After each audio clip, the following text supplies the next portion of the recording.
He said her name in his sleep, and my whole world stopped in the dark. I didn't move, I didn't even breathe. I just laid there, frozen, his arm still draped over me, like nothing had happened, but everything had. It was 3:12 a.m. The soft hum of the ceiling fan spun overhead, and outside rain tapped gently against the window pane. I should have felt safe. I should have felt loved. But instead, I felt like I was watching my life shift from solid ground to quicksand, silently, irreversibly. He said her name again, softer this time, almost like a sigh, a name I didn't recognize, and yet my body reacted like it had been branded into me. My stomach turned, my eyes welled, but I didn't say a word. Not that night, not the next morning, not for weeks.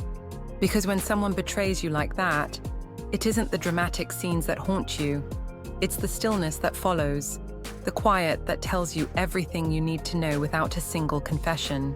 The next morning, he made coffee like always. Black, 2 sugars. He hummed while the toast popped. And me. I played my part.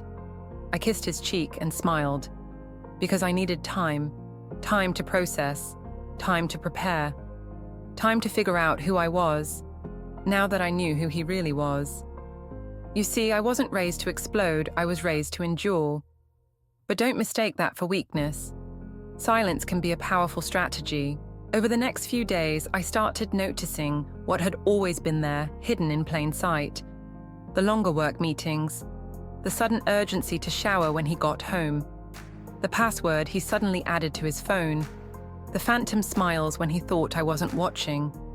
And the worst part, I found myself mourning someone who was still physically there, sharing meals, walking around in the same house, calling me babe, out of habit more than love. At night, I lay awake, wondering how long it had been going on. Was it emotional, physical? Was it just one woman? Or more? But the biggest question was, when had he stopped choosing me? There was a time he looked at me like I was the sun, like he couldn't believe he'd gotten lucky enough to call me his that man. He'd been gone for a while, and I was just realizing I'd been loving a memory, not a man I still remember. One night, 2 weeks after the whisper, I made dinner roasted chicken, the kind he used to request when we first started dating. He took 2 bites, said he wasn't hungry, and went to the bedroom. I sat alone at the table, the candle between us flickering like a dying signal, and I knew I was the only one still fighting for something he had already abandoned. That night, I stood in front of the bathroom mirror, brushing my teeth. I looked at myself, at the fine lines near my eyes, the quiet tiredness in my expression, and I said aloud to no one but my reflection, "This is not the woman you're going to stay for." That truth hit me harder than anything he could have said, because I realized I had been disappearing in this relationship, shrinking to fit his comfort, bending to keep things easy, dimming so he could shine. So I made a decision, not to confront, not yet, but to rebuild silently. Strategically, I started keeping a journal again. I began going on walks, long ones, where I didn't need to smile or explain. I signed up for a free course online, just something for me. And every day, as he drifted further from me, I found small ways to come back to myself. Because the truth is, the moment he whispered that woman's name in his sleep, he ended something, but he also unknowingly gave me permission to begin something. My story wasn't going to end with a betrayal. It was going to begin with it. He told me he met someone, and smiled like he'd just won the lottery. I don't remember what I was doing when he said it, folding laundry, making tea. Whatever it was, it doesn't matter because time stopped the moment his words landed in the room. I think I need to be honest with you. There's someone else. Just like that. No build-up, no apology. Just a casual confession, like he was telling me the weather.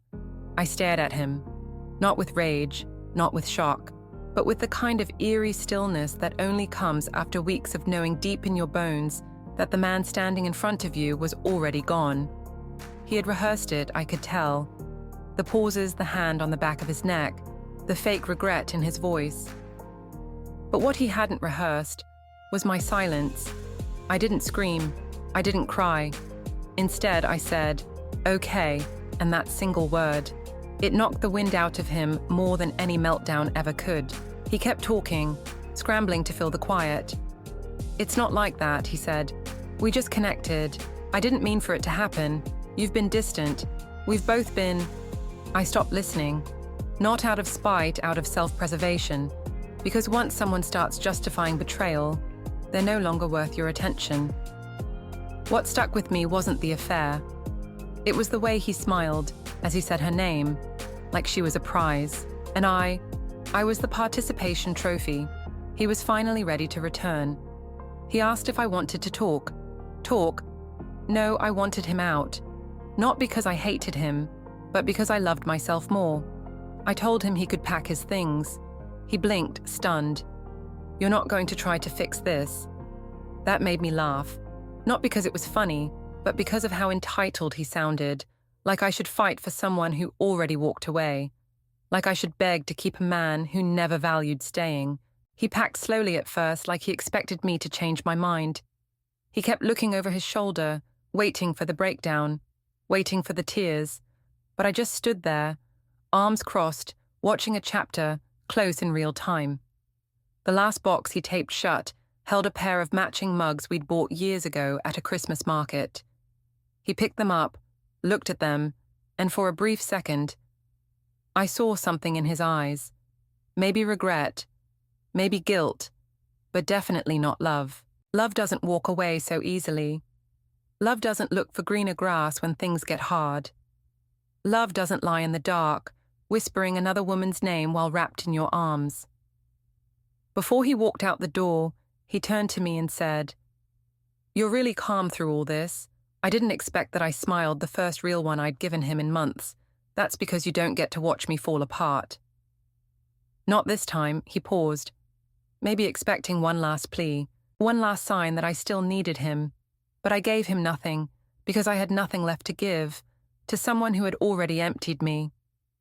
When the door clicked shut behind him, I stood there for a long time, not crying, not collapsing, just breathing.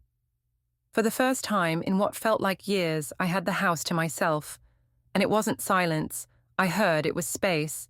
Space to rebuild, to rediscover, to rise. That night I opened a bottle of wine, not to numb the pain, but to toast the woman I used to be. The one who bent, who tolerated, who stayed. She deserved a goodbye too. I didn't scream into pillows. I didn't burn his clothes. I just got quiet and rebuilt. When he left, everyone expected a scene. Friends waited for the dramatic posts. Family offered sympathy over wine. But me, I disappeared not out of shame but out of intention. Because grief doesn't always look like tears. Sometimes it looks like putting your phone on silent, like cleaning the kitchen at 2 a.m., because it's the only thing you can control. Like staring at a blank wall and whispering, "You're going to be okay," even when you're not sure you believe it. The first morning alone was the hardest. His side of the bed felt like an open wound.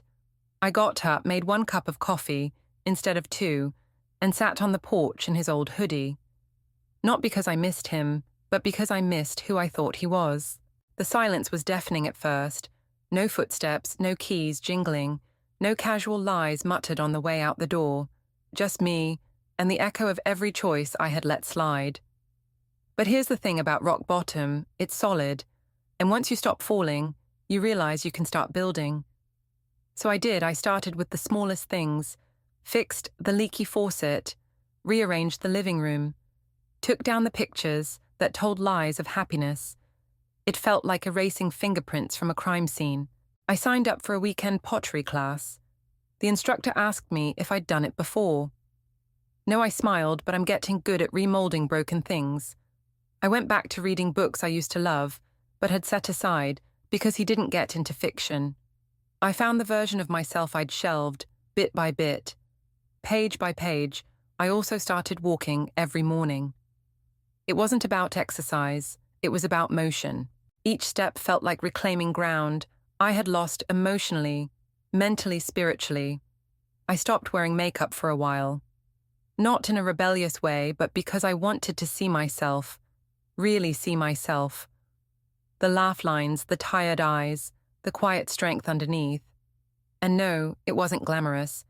Healing never is. There were days I broke down in grocery store aisles while folding socks while hearing a love song in the car. But even in those moments, I didn't wish him back. I wished myself forward. You learn a lot when your world goes quiet. You learn who checks in and who disappears. You learn the difference between loneliness and peace. And most of all, you learn that your value was never tied to someone else's inability to recognize it. People kept asking, "Are you okay?" And my answer became the same every time: "I'm not there yet. But I'm on my way." The funny thing is, when he left, I thought I'd feel empty, but instead, the house began to feel full of possibility of purpose of me. It's wild how much energy you gain when you're no longer emotionally babysitting someone else. One afternoon, I found a letter he had written to me years ago, back when we were still in love, back when words flowed easily and promises were meant. I read it, folded it, and placed it in the fire pit out back. It burned quickly. Some things do, and as the paper turned to ash, I realized something I wasn't rebuilding. The woman he left, I was becoming the woman he never got to meet. He came back with regret in his eyes, but by then I had already healed without him. 6 months passed, seasons changed, so did I. The woman I had been, the one who tolerated the distance, who ignored the whispers, who smiled through betrayal, she was gone. In her place stood someone quieter but stronger, softer but sharper.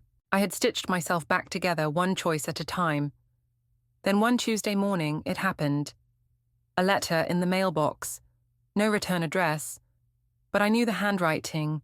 It was him. My heart didn't race. My hands didn't shake. I stood there on the porch, sunlight warming my face, and I just opened it. It started with, "I hope you're doing okay." It always starts that way, doesn't it? He said things hadn't worked out with her, that she wasn't who he thought she was, that she had left him suddenly coldly for someone else. He said he hadn't stopped thinking about me, that I was the one that got away, that he missed my laugh, my cooking, my steadiness. He missed the version of himself that existed next to my loyalty. And for a second, a tiny second, I could almost see it. The man he used to be, the one who held my hand when I was scared, the one who picked wildflowers for no reason, the one who said forever and meant it. But the key word there is used to be. That man didn't exist anymore, and neither did the woman who would have welcomed him back. I folded the letter and placed it in a drawer. I never open, not because I was holding on, but because even ashes deserve a resting place. Later that night he texted, "Can we talk?" I stared at the screen, and for the first time in a long time I smiled, because I knew I didn't owe him anything. Not an explanation, not a second chance, not even a reply, but I did owe myself something: closure. So I typed, "There's nothing left to say. I already grieved you. Please take care." Send. That was it. No drama, no parting shots, just peace. Because he came back thinking I would still be standing where he left me. But what he didn't realize is, I had kept walking. I had started a new job. I painted my bedroom a color he never liked. I planted lavender in the backyard. I learned how to cook for one and enjoy it. I laughed louder, slept better, cried less. Healing isn't loud. It doesn't post updates or beg to be noticed. It just shows up quietly, day after day, until you wake up and realize you're free. I don't hate him. That's the gift I gave myself. Because hating him would mean he still mattered, and now he's just a chapter I've outgrown. A lesson I'll never repeat. A man who thought I'd stay broken, and came back to find I was whole.